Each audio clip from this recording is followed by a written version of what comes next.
এই ready ready, আপনারা ready? শুরু করব শুরু করব সুপ্রিয় সাংবাদিক ভাই ও বোনেরা, বাংলাদেশ জাতীয়তাবাদী দলের পক্ষ থেকে আনন্দের সাথে জানাচ্ছি, বাংলাদেশ জাতীয়তাবাদী দলের রাষ্ট্রপতি প্রার্থী হয়েছেন দলের সংগ্রামী মহাসচিব মির্জা ফখরুল ইসলাম আলমগীর।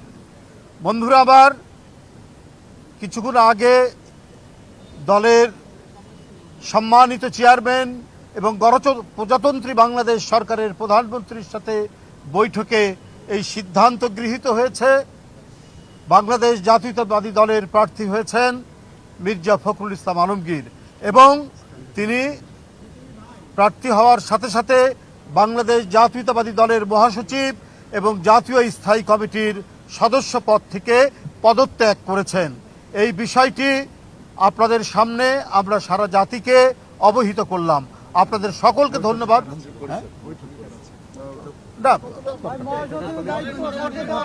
এখনো এগুলি সম্পূর্ণ মিটিং চলমান আছে এবং দলের পক্ষ থেকে তো আগেই আমাদের দলের সম্মানিত চেয়ারম্যান এবং প্রধানমন্ত্রী তার কাছে দায়িত্ব দেওয়া আছে, তিনি যে প্রক্রিয়ায় যেভাবেই হোক তিনি সেটা সেই নিয়ে মতামত নিয়ে তিনি সেটা জানাবেন, সেটা আপনারা পরে জানতে পারবেন।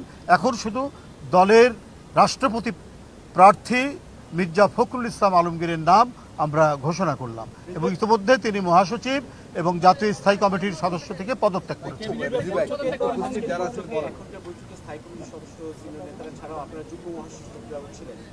না, আমরা ছিলাম, আমি বলি শোনেন, আমি বলি, আপনারা এখানে ছিলেন জাতীয় স্থায়ী কমিটির সদস্যবৃন্দ, চিফ হুইপ এবং সকল হুইপ এবং দলের সকল যুগ্ম মহাসচিব বৃন্দ উপস্থিত ছিলেন, আর কেউ না। সেই বিষয়টি আরো কি কি প্রক্রিয়া আছে, সাংবিধানিক কি প্রক্রিয়াগুলো আছে সেগুলো পর্যালোচনা করে আপনাদেরকে পরবর্তীতে জানাবো।